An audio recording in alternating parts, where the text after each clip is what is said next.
Just wait until that red.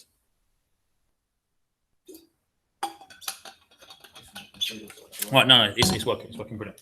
Okay, so last thing I want to talk about is the kind of two competing ways to analyse history. They're two broad schools, okay? One's called a Marxist school, and again, it doesn't mean you have to be a Marxist. I'm not asking you to overthrow capitalism. And another is called the Great Man Theory.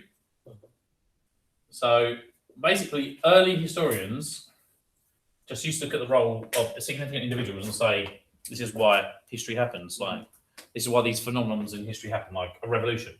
So when historians look at history and try and find kind of analytical reasons for that, this is kind of no longer in vogue, okay?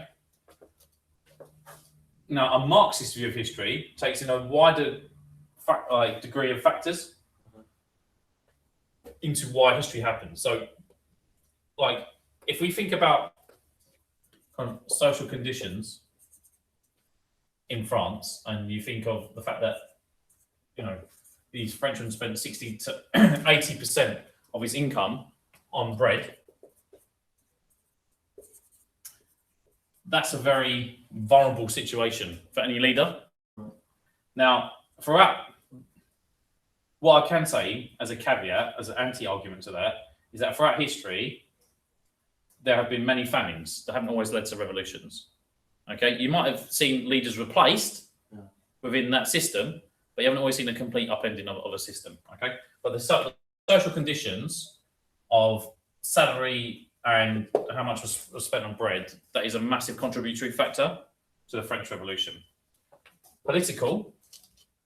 So what we can talk about here is like the ancien regime that existed. So what you've got in 1789 is a political system which is inequality embedded into the institution. So you've got the first and second estates living nicely, and you've got that third estate which feels exploited. So this, in that institution, you've got a massive level of inequality.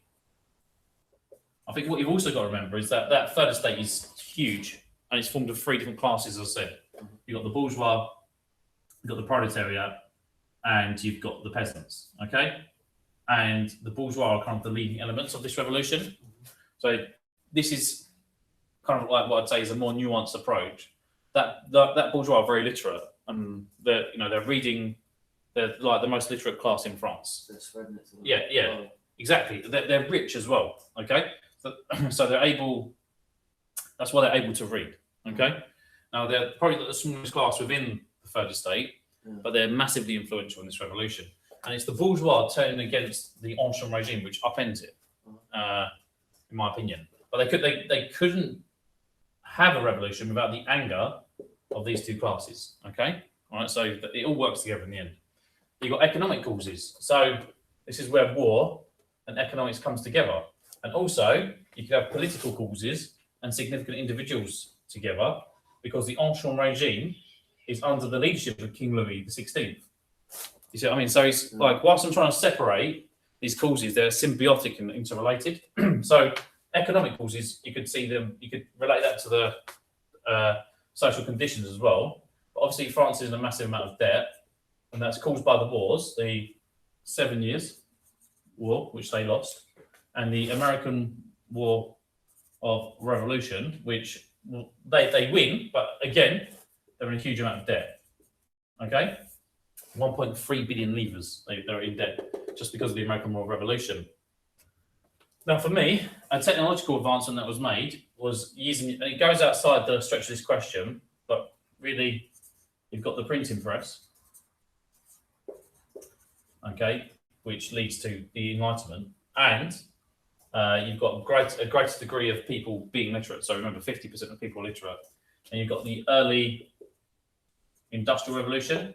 So you've got some remedial factories in Paris, okay, which creates a proletariat, city worker, in Paris. So the printing press and the ideas of the Enlightenment, of course, are massively influential.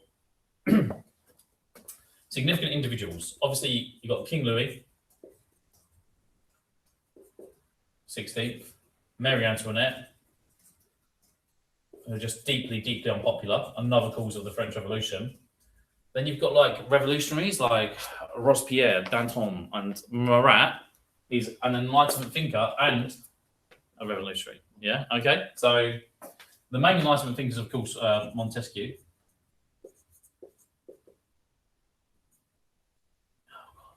Right, Montesquieu, and Locke.